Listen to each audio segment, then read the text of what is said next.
I am the Tofu Golem. Please enjoy the video. You begin by confirming prerequisites and opening your project. Make sure Unity Hub and the editor are installed, then launch the specific project you will work on. Once Unity is open Preferences and set External Script Editor to Visual Studio Code so files open there by default. Also install the CH extension in VS Code ahead of time. This minimizes friction later. Doing these first steps ensures Unity will hand off script files to VS Code immediately, and your workflow starts smoothly. Next, configure Visual Studio Code for Unity development and generate project files so the editor understands the solution.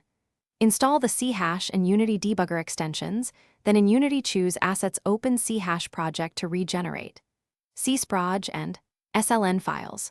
Once VS Code opens, confirm OmniSharp loaded the workspace. If it fails, point OmniSharp to the correct .NET or Mono path in settings. This gives you IntelliSense, symbol navigation, and prepares the project for breakpoints and debugging. Finally, run and debug your game. Put Unity into play mode, then in VS Code open the debug view and attach the Unity debugger to the editor process. Set breakpoints in your scripts, step through code, and inspect variables in the debug pane. Make sure console logs appear in both Unity and VS Code.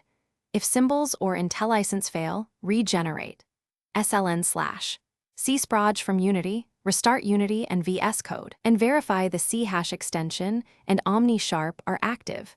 This usually resolves common connection problems. Thanks for watching. Consider subscribing if we helped you today.